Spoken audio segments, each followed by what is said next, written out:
히브리서 13장 2절 말씀입니다. 손님 대접하기를 잊지 말라.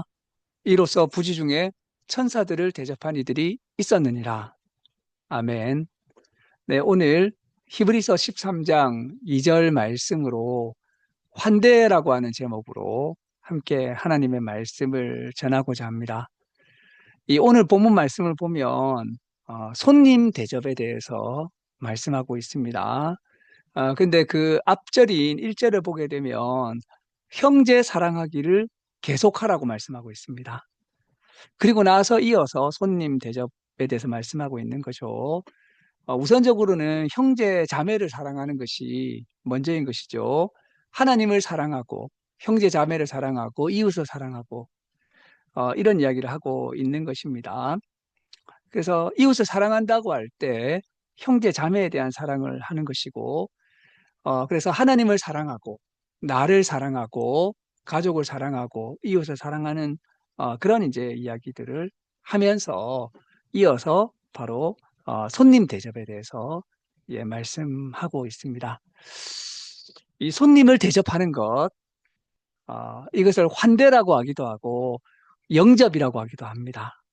우리 성도들은 손님을 잘 대접하고, 손님을 잘 환대하고 손님을 잘 영접해야 되는 것이죠. 이것은 어떻게 보면 우리 신앙의 미덕이라든지 좋은 어떤 실천 이것을 넘어서서 우리 성경 전체의 핵심입니다. 성경 전체의 깊은 진리는 바로 환대입니다. 환대는 단순한 미덕이나 좋은 행동, 좋은 행실에 그치는 것이 아니라 성경의 핵심이고 가장 중요한 실천 가운데 하나입니다. 그래서 환대의 눈으로 성경을 읽어야 되고 환대의 관점에서 신앙생활을 해야 되고 우리의 삶 자체가 바로 이러한 환대의 삶을 살아야 될 것입니다. 그래서 우리가 오늘 말씀을 함께 나누면서 나는 손님 대접을 어떻게 하고 있는가? 나는 환대를 어떻게 하고 있는가?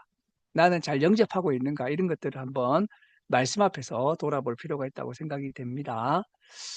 이 성경 전체에서 환대가 이야기되고 있습니다. 첫 번째로 나타나는 모습은 구약 성경 창세기 18장에서 아브라함은 자신에게 찾아오는 손님을 그야말로 극진하게 대접하게 됩니다. 그 하나님과 두 천사가 이렇게 오게 되는데 정말 평소 아브라함이 낯선 손님들을 어떻게 대하는가를 보여주는 그런 극진한 환대의 모습을 보게 되는 거죠. 그래서 그 환대를 잘하니까 아들에 대한 구체적인 약속을 얻게 되고 그리고 조카 롯에 대해서 중보 기도도 할 수 있게 됩니다. 하나님의 소돔 고모라의 멸망에 대한 메시지도 받게 됩니다.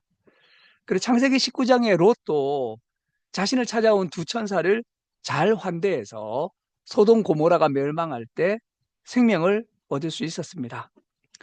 창세기 24장의 리브가도 아브라함의 종을 극진하게 대접해서 이삭과 결혼하게 됩니다. 그리고 라합도 정탐꾼들을 잘 환대해서 자신과 가족들이 구원을 얻게 됩니다. 우리 오늘 본문 앞에 보면 히브리서 11장 31절에 보면 이런 말씀이 있습니다.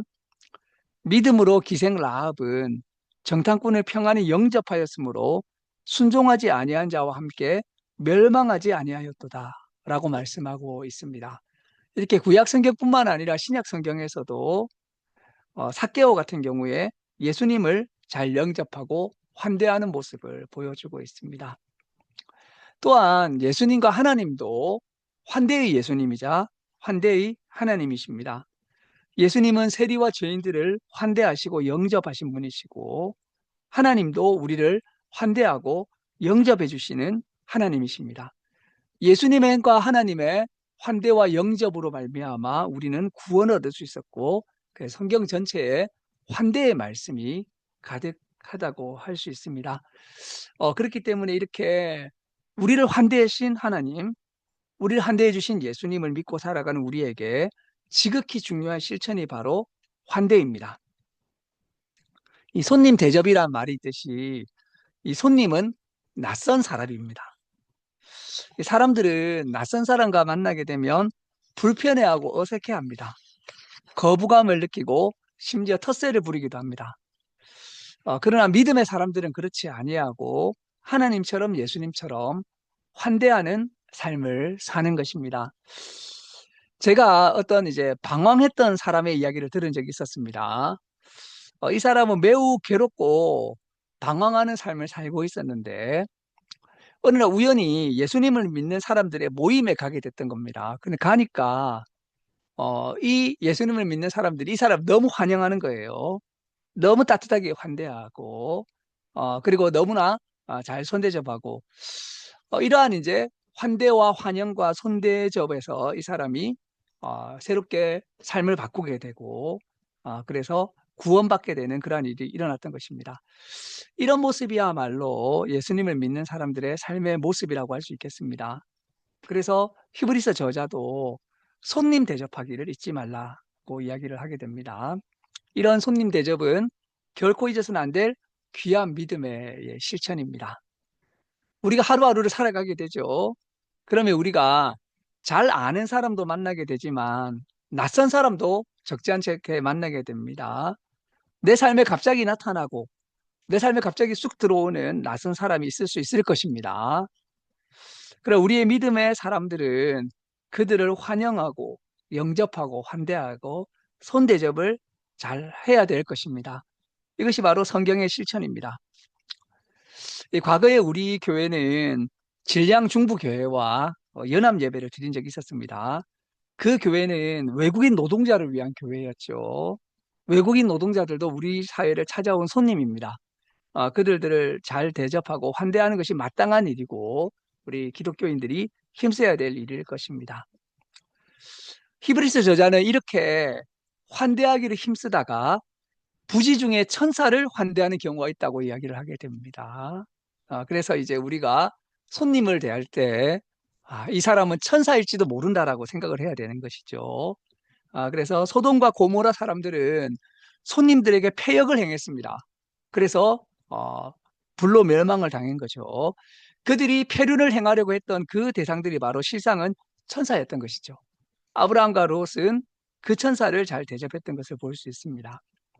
우리에게 찾아오는 손님을 대할 때 그가 혹 천사가 아닐까? 그가 혹시 예수 그리스도가 아닐까? 이렇게 대하게 될 때 그것이 바로 신앙적인 관점이라고 할 수 있겠습니다. 환대는 어렵지 않습니다. 마태복음 10장 42절에는 이렇게 말씀하고 있습니다. 또 누구든지 제자의 이름으로 이 작은 자 중에 하나에게 냉수 한 그릇이라도 주는 사가 있다면 내가 진실로 너희에게 이르노니 그 사람은 결단코 상을 잃지 아니하리라 하시니라. 제자의 이름으로 오는 사람을 영접해야 되죠. 근데 영접할 때 냉수 한 그릇이라도 죽어야 된다면 그 영접하면서 환대하면서 내 가진 것이 없어서 냉수 한 잔이라도 주게 된다면 결코 상을 잃지 않게 된다고 이야기하고 있습니다. 작은 도움, 작은 환대가 엄청난 일을 일으키는 것입니다.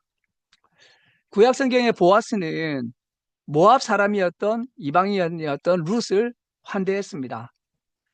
보아스는 룻을 돌봐주고 룻에게 보리 한 에바를 주었습니다. 근데 그 환대가 그 작은 친절이 궁핍했던 가정을 살리고 나중에는 다윗 왕이 나오고 예수 그리스도가 나오게 되는 변화의 역사가 일어나게 되는 것을 보게 됩니다. 결론적으로 말씀드리겠습니다. 우리 예수 교회는 낯선 사람들을 환대하는 그러한 교회가 됩시다. 낯선 사람을 환대하는데 형제 자매를 환대하지 않겠습니까? 우리 친척과 가족을 환대하지 않겠습니까? 낯선 사람을 환대하는데 우리가 성도들을 형제 자매들을 환대하지 못하겠습니까? 말할 것이 없죠. 그래서 우리가 우리 몸과 시간이 제한되어 있어서 못할 뿐이지 가능한 한 모든 사람을 환대하면서 대접하면서 영접하면서 살아가는 삶을 살아가야 될 것입니다. 이것이 예수님께서 몸소 보여주신 삶이고 하나님께서 우리에게 주신 은혜입니다. 그렇게 환대하면서 살아가는 저와 예수교회 교우들이 되시기를 주님의 이름으로 축원합니다. 아멘. 네, 기도하시겠습니다. 하나님 감사합니다. 예수 그리스도의 환대와 하나님의 환대로 우리가 구원을 얻었음을 고백합니다. 아멘. 우리도 이제 우리가 매일 만나는 가족들, 형제 자매들, 직장의 동료들, 사랑하는 사람들 뿐만 아니라 낯선 손님들을 만나게 될 때 그들을 환대하고 영접하고 손 대접하며 그들에게 냉수 한 그릇이라도 줄 수 있는 삶을 살아갈 수 있도록 주님께서 인도하여 주시고 특별히 우리 사회에 찾아오는 손님들이 주님 안에서 환대받는 사회가 될 수 있도록 하나님의 원리로 다스려질 수 있는 그런 교회와 나라가 될 수 있도록 주님께서 인도하여 주시기를 원합니다. 감사드리며 예수님의 이름으로 기도드립니다. 아멘. 아멘.